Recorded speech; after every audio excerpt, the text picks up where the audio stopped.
OBC को यादवों के खिलाफ और दलितों को जाटवों के खिलाफ भड़का दो, आरक्षण खत्म हो जाएगी, ऐसा बयान पूर्व जज सीबी पांडे कहते हैं।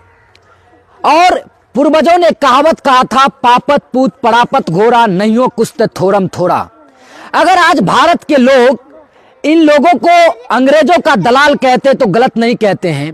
एक ब्राह्मण के वजह से पूरी ब्राह्मण जाति बदनाम हो जाती है, क्योंकि यह फूट डालो की नीति अंग्रेजों की थी।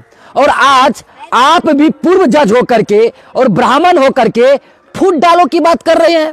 और आप एक तरफ हिंदू राष्ट्र बनाना चाह रहे हैं, यादव कम्युनिटी से आप लड़ करके, जाटव कम्युनिटी से लड़ करके आप हिंदू राष्ट्र की कल्पना कर रहे हैं, तो निरर्थक है। अरे यादव जाति तो प्रकाष्ठा, मेहनत, श्रम का वह उपज है जो अपनी मेहनत की दम पर चांद पर तिरंगा लहराने की कला जानती है। वह बंजर जमीन में फसल उपजाने की हिकमत जानती है। जाटव और यादवों से आपको क्या दुश्मनी है? इसलिए दुश्मनी है कि इन दोनों जातियों ने लड़ करके दलित, पिछड़ा, अति पिछड़ा को समाज में आपके सामने कुर्सी पर बैठने के लिए ताकत प्रदान किया, इसलिए आप लड़ना चाह रहे हैं, इसलिए इनको अलग करना चाह रहे हैं। कभी नहीं हो सकता और कभी आप कर नहीं पाएंगे।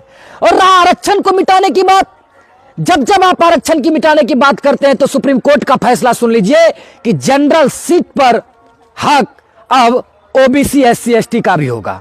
क्या दलित इतना मूर्ख है कि जिस समय आप आरक्षण को मिटाने लगिएगा तो ये सब घर में चूड़ियां पहन के रहेंगे? कदापि नहीं, ये घर से निकलेंगे, क्योंकि अब ये लोग जान चुके हैं। कौन नहीं चाहेगा भाई कि 80 की जगह हमको 40 नंबर पर नौकरी हो जाए? अरे भाई मूर्ख नहीं रहा है। रहा वोट देने की बात, वोट कोई भी किसी को भी दे सकता है। और सदा किसी का रहा है क्या? सदा ना रहा है जमाना किसी का, ये नहीं हो सकता है। मुगलों को लगता था कि मेरा एम्पायर चलेगा, मेरी शासन खत्म नहीं हो जाएगी। कांग्रेस को लगा कि मेरा शासन खत्म नहीं होगा, अंग्रेजों को लगा मेरा शासन नहीं खत्म होगा। आज आपको भी लग रहा है कि बीजेपी की शासन खत्म नहीं होगी, खत्म होगी। और जिस दिन खत्म हो जाएगी उस दिन आप क्या करोगे? क्यों ये तोड़ रहे हो? और यादवों से क्या दुश्मनी है आपको? यादवों ने तो ब्राह्मणों को गले लगाया।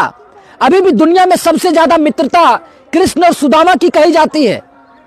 और आप एक ब्राह्मण के वजह से आज पूरा ब्राह्मण समाज बदनाम होता है। आप पूरी ब्राह्मण कम्युनिटी एक तरफ लगी हुई है कि भारत हिंदू राष्ट्र बने, और एक ब्राह्मण आकर के